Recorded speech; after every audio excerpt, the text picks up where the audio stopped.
My next patron question is from Joey, who wants to know how a specific animation studio's library is regarded. The reactions towards the Hanna-Barbera library are very divisive, but even among those who dislike and hate the HB library, these people also give praise to the Tom and Jerry cartoons that Bill Hanna and Joe Barbera made at MGM and the Cartoon Network shows that the HB studio had a hand in making.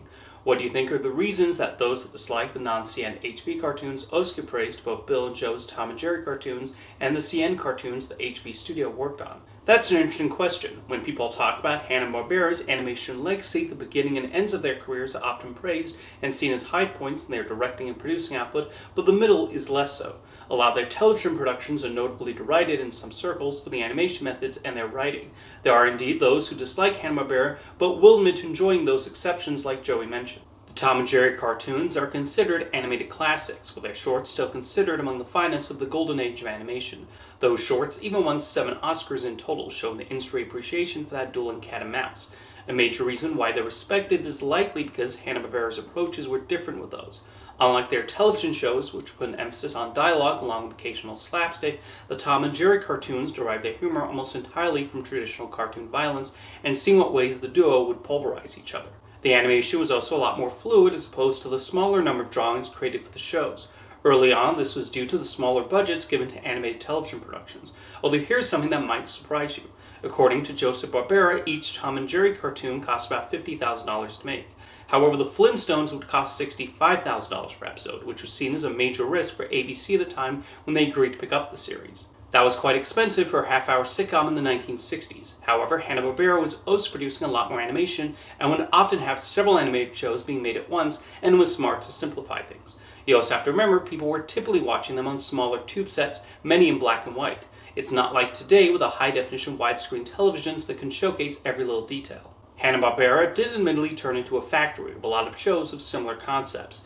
These shows were generally seen as lacking the artistry that Hanna-Barbera brought to their work at MGM, so it's not difficult to see why the studio had its critics. So why did the likes of Dexter's Laboratory and the Powerpuff Girls escape these criticisms and were liked by even those with a distaste for wacky races and the Flintstones kids?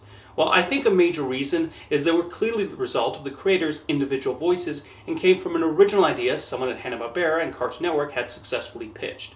There was a spark to them which people felt was missing from a lot of Hanna-Barbera shows, and there's actually a reason for that. There's a story that when Genndy Tartakovsky started working at HB, he would watch the available prints of their older shows like Hong Kong Phooey that he remembered watching and being inspired by as a child, only to find out the animation scripts were not quite how he remembered them. So during the production of Dexter's Lab, Craig McCracken told Tartakovsky that he should make the cartoon that he thought he watched as a child. So they basically took those childhood memories, being awed by the images in those cartoons, and did their best to replicate that feeling for a new generation.